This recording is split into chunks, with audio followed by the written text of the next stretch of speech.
Hey guys, how's it going? Laura with Garden Answer. Today I'm making a new Christmas wreath. So I want to show you guys how I build my wreaths and what kind of things I like to use. So first of all, you need to have some kind of a wreath form. I like to use either the metal forms or something like this. This is a grapevine or twig form, which you can get at a craft store or sometimes at the dollar store. I think I got mine for about $3. You also need a pair of hand pruners. These are my Felcos, my favorite pruners. And then you need paddle wire. So I use 22 gauge paddle wire, and I prefer them to be on a paddle like this because they're so easy to use. And you'll see why when we start building the wreath. To my right, I have some supplies that I've gathered. These are all my real things. So I've got eucalyptus. I got these from the local florist. She had these wonderful things on hand.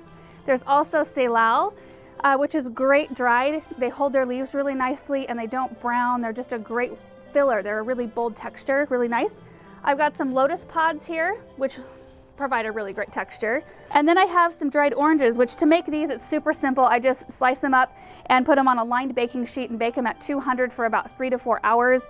And they start off a little lighter color and then they kind of deepen after a few days after they've been dried. And they're really pretty in wreaths.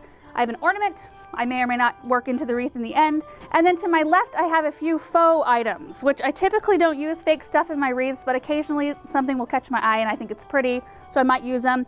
So we've got some berry picks here, which I like the pop of red, and I like that they're two tones. So there's a deeper like burgundy and then a bright red. And then there's juniper right here, which evergreen is super hard to find that looks nice as a fake evergreen. And I thought that this looked pretty good. And then I've got some artichokes, which this is a little bit random, but I really like the texture. Like look at that with a little bit of red pop right there. I don't know, it could be pretty. So I have those. And then there's a couple things out in my garden I want to go cut and have some blue spruce and some leyland cypress. So let's run out and get some of those. We have this giant blue spruce tree. So I'm just going to selectively cut a few branches out because these are a really nice filler for wreaths and I love the color. Just going to go in. Pieces about this size. Oh, you know what? There's some really pretty pine cones down here too. I think I'm gonna gather up a handful of these. So this should do it for the blue spruce. Now I'm gonna drop these off and head to the leyland cypress. So this is a leyland cypress right here, and they've got really beautiful, graceful looking branches here. So I'm just gonna come in and take pieces about this size. And last, some arborvitae, and I'm gonna take pieces about like that. So I've got all of my supplies moved to a different table on my left here, and they're all in their individual piles ready to go. But for those of you guys who don't have large evergreens to cut off of in your own yards, or you don't have evergreens that you've already access to cut off of, the best way to get these is to first of all plant them. Get them planted in your garden because after just a couple of years you'll have an evergreen that you can start cutting off of, and it's really the best to be able to go out and forage in your own yard for things like this. Second of all, you can try your local garden center and your local florist because oftentimes, like our garden center, we always bring in big loads of greens because we do garland and wreath making classes, and a lot of garden centers do. Florists, of course, they're making Christmas arrangements all the time, so they have greens. You also might try like a Christmas tree lot because a lot of times they'll cut the bottom branches off the trees and then they'll get rid of them. So a lot of times they'll just give them to you for free. So anyway, there's a couple of ideas. So let's just get right into the project. So first of all, I've got my wreath form laying in front of me. I take my paddle wire and I'm going to attach it just to one side of the wreath form. And you want to make sure it is nice and tight. Once we attach this paddle wire, we're actually not going to cut it off until we are completely done constructing the whole wreath.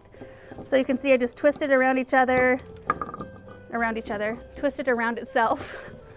And then I can just pull tight like that and it's on there nice and tight.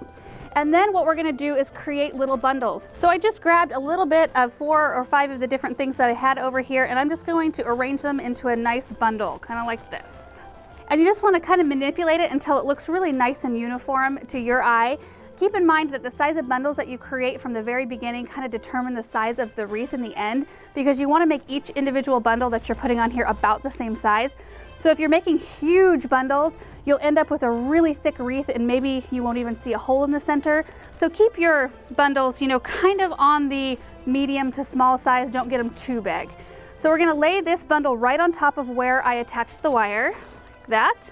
And then lifting both the wreath form and your bundle up at the same time, we're gonna wrap the paddle wire around 3 times really tightly. So now I'll keep making these bundles and attaching them to the wreath form, slightly overlapping each one as I go.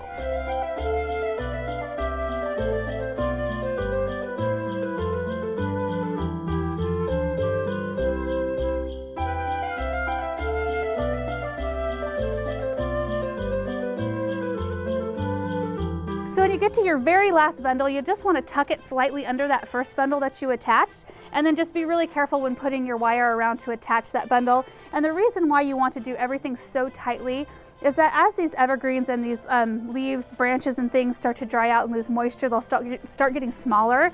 And so if your wire is not very tight, then they'll start getting loose and they may fall out. So making it really tight, super important. So you can see I still have my wire attached here. So you just want to cut yourself off a decent sized tail. And then we're going to feed it back through and around the front one more time.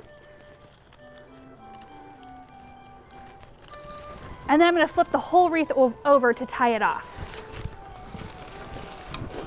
So you can see that wire right there.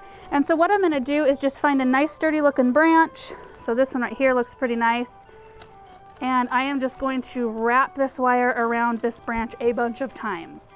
And that will keep everything nice and tight, and that's all you have to do. So here is the finished product. I think it turned out so pretty, and I ended up not using any of the adornments that I brought up here. That happens sometimes. I just like to gather up all kinds of different things so that I have everything at my fingertips when I, am ready to use it.